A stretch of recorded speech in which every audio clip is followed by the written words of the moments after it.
நவகிரகங்களையும் நம்ம அன்றாடம் பிரதட்சணம் செய்கிறோம்.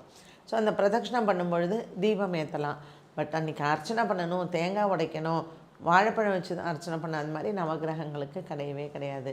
நம்ம ஜஸ்ட்டு சிவன் கோயிலுக்கு போகும்பொழுது பிள்ளையாரை வணங்குறோம், பிள்ளையாரை வணங்கிட்டு நவகிரகத்தை வணங்கணும், நவகிரகத்தை வணங்கிட்டு தான் உள்ளே போய் நம்ம சிவபெருமானையும் அம்பாளையும் வணங்கணும்.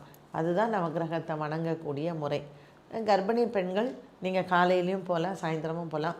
பட் 8 மாதத்துக்கு மேலே ஆயிடுச்சுன்னா நீங்கள் நவகிரகங்களை வழிபாடு செய்ய வேண்டிய அவசியம் கிடையாது. அண்டு ஜென்ரலி நம்ம ஒரு நவகிரகத்தை சுற்றும் பொழுது 9 பிரதட்சணங்கள் செய்வது ரொம்ப நல்லது. அது எங்கேருந்து ஆரம்பிக்கணும்னா சனீஸ்வர பகவான்றது தான் அந்த நவகிரக பிரதட்சணத்தை ஆரம்பிக்கணும். ஸோ சனீஸ்வரன்லேருந்து ஆரம்பித்து திருப்பி சனீஸ்வரன்ட்டையே 9 பிரதட்சணையும் நம்ம முடிச்சிட்டோன்னா நவகிரக பிரதட்சணம் கரெக்டாக இருக்கும். அண்ட் அன்றைய நாளுக்கான தானியத்தை நீங்கள் தானம் பண்ணலாம். அந்த கோவிலில் பசுமாடெல்லாம் இருக்குன்னா அந்த தானியத்தை நீங்கள் பசுமாடுக்கு தானமாக கொடுக்கலாம். இது எல்லாமே நம்ம நவகிரகங்களினுடைய வழிபாடுகள் தான்.